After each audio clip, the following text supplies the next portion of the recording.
Today let's talk about spiritual bypassing and why highly sensitive people, and especially all the most sensitive people like INFJ, INFP, have a tendency to bypass spiritually. First of all, I want to welcome you to my channel. If you haven't watched me yet, my name is Gosha and this is all about mind, body, spirit connection. I talk about energetic lens to our behaviors. I talk about the hidden stuff, not just psychology, but other things. So how our minds and body are wired and energetic patterns and how to use that, because through the head, you can solve a little bit of your problems, but you can solve all of your problems. Anyway, let's talk about this problem of spiritual bypassing. This is so common for highly sensitive people because of exactly of that energetic pattern. They tend to be out in their heads already.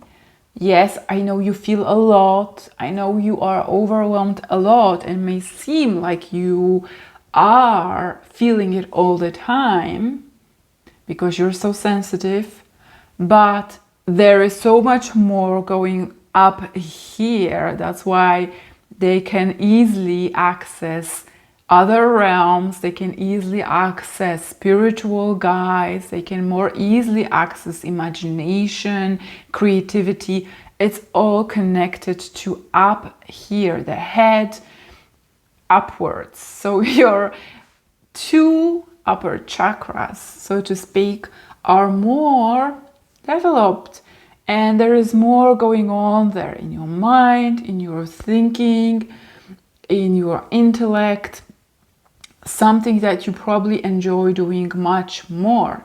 It's about tendency, and we seem to take the least path of resistance, which means that this is simpler. It's easier to do what feels better, and that might mean escapism. I had an entire episode talking about spiritual bypassing, so you might want to watch it later. But today I want to specifically talk about why people like highly sensitive and especially INFJs like me have that tendency to do that. Well, being in this physical realm means using our physical aspect, and this is not what we love doing. This is not our forte, and that comes from all the ways we are wired, and it relates also with how we deal with reality. Highly sensitive people have a problem with setting boundaries, right? They have problems with facing reality. They want to be in their vision or ideas or future thinking perhaps, and like, oh, how can this be better? Oh, I would love it to be like this, or I see so much potential in this person. I see so much potential in this situation, but they're terrified to deal with reality very often. Many highly sensitive people are really functional in dealing with physical reality though, and I must throw it as a caveat, because when I was completely repressed and completely disassociated, that's the first stage of high sensitivity, when you are actually not feeling high sensitivity.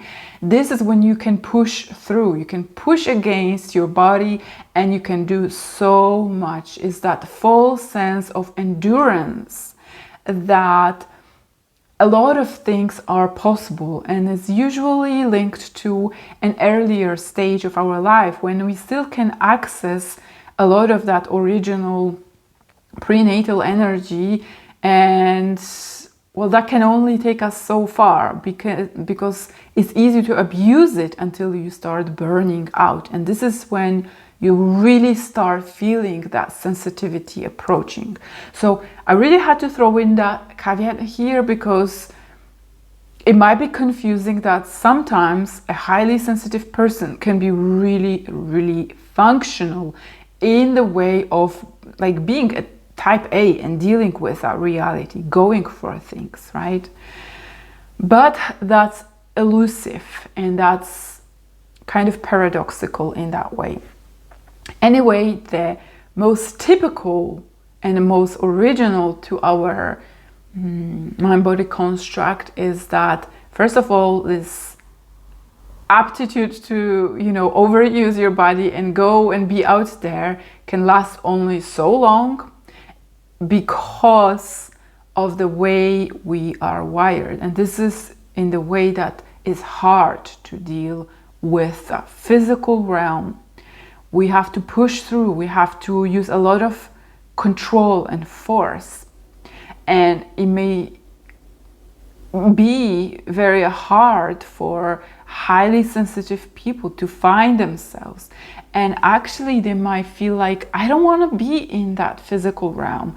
I hate living on this planet. I feel like I'm a part of star family or something like that. There is all that stuff. And, going into that realm of spirituality, when you identify with being part of stars, with being all that, which I'm not saying you are not. We are all part of it.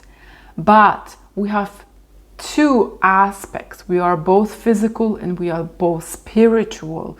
We are also mental and emotional. But, these are two major, not contradicting, but kind of a little bit clashing aspects. But we have to integrate in our life.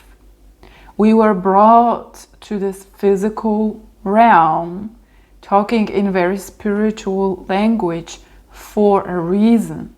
Not to be spiritual only, but we have to master the game of physical realm. And to master the game of physical realm, we have to completely claim the fact that we are physical as well.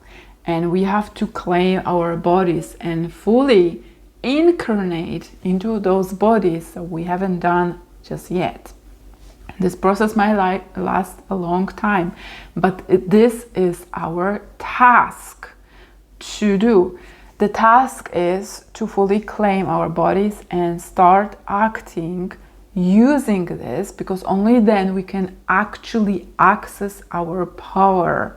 We can't access our power for as long as we are in our imagination and in our mind, because our power runs through entire mind-body system. And only when they two click, only when we integrate them, we can access it, not before. And I was talking about accessing power and inability to access power in the previous episode. So if you haven't watched it yet, definitely do that after this episode. So all these things, resisting being in physical reality, not being able to access your physical power, all these things make highly sensitive people use their natural tendency, use that least resistance and do the easiest thing, which is go up to their head, go into their imagination, spirituality, talk to the guides, pray, visualize, and do all that stuff. That's why you might feel calmed and really kind of feeling like, oh yeah, I'm in control when in meditation. It all feels good. But when you go to your workplace, when you go and commute, when you have to deal with physical stuff, paying bills and, dealing with people and all the stuff that, just exists in our physical realm, then it gets really hard, right? You may notice that, in the meditative state, when I'm sitting in the room alone and I'm just thinking about all this stuff, it feels natural, it feels easy, yes. And that again confirms the fact that you haven't fully stepped into physical realm. We're 1 foot here, 1 foot there, but actually the bigger foot is up there, where we're not really grounded. But for this reason, you can't really evolve spiritually either, because you need to use your body. This is when we process the old traumas by dealing with life, by taking action that chooses us, that chooses our highest good, that chooses self-love. But we carry out these actions through physical means, through actions, through the dealings, through how we relate with physical people. Only then we can prove it to ourselves that we are taking actions and choices that are self-loving, that are highest, not just imagined, but really we can carry them out. And this is the biggest difference, because one thing is to imagine yourself being powerful when you're flying out there with spirits. And I'm not, ridiculing this at all. This is part of my practice as well. I mean, not flying with guides and all that, but generally I have my own spiritual practices that are regular and that help me connect all these realms. Now, I want to really emphasize what I just said. You need to master your physical realm, your aspects of the corporal mind-body relationship, so that you can fully evolve. And only in dealing with physical life, you always have these problems coming up, and there are physical problems, right? And meditating on them won't make them disappear. You need to use your emotions, which are a bridge. They are bridging the two aspects of you, and they are helping you to navigate it. This is the greatest tool of all we got given, which again, highly sensitive people are kind of using with reluctance, because it overwhelms them to have so much emotions. And they feel often sort of cursed by their emotions, their sensitivity, overwhelm that comes from feeling so many of those emotions. But it is only because of that resistance that is really happening. The best way I can explain is that the emotions bridge these two realms, the spiritual and the physical realm, and they are the guidance to how to carry out actions in this world. Because emotions are something we can use for motivation, something that guides our choices here and now on this planet. If you are into law of attraction, for example, it does work, but it only works when you use the energy and intention and carry it out in the way you behave in this world. Carry it out as in, I take action because I know this is going to happen, because I trust, because I'm choosing myself, right? All these things need to be done as in you act on these things. One thing is visualize, but you cannot go through life just in your mind. And this is a fact. And this is a fact that you have subscribed to when you were choosing this life.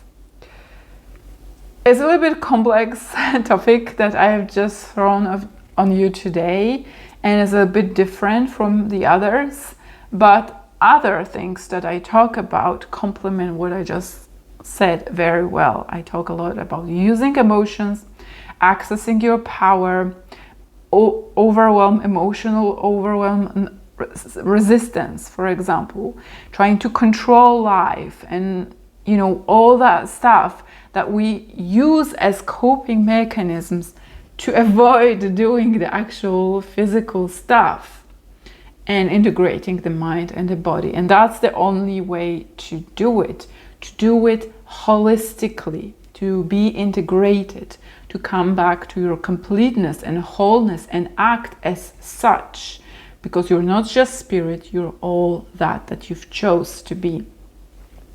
Now, if you are interested in all these subjects, definitely do sign up to my newsletter.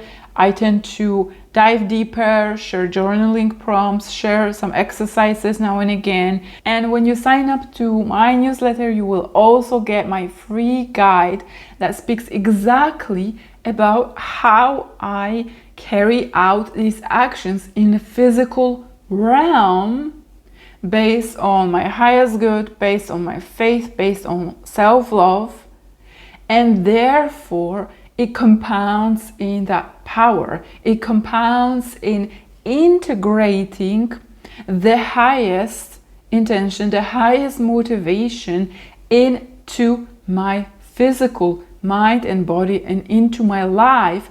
So there will be a link in the description of this episode that you can use to sign up. For now, thank you for listening, thank you for watching, and I'll talk to you soon.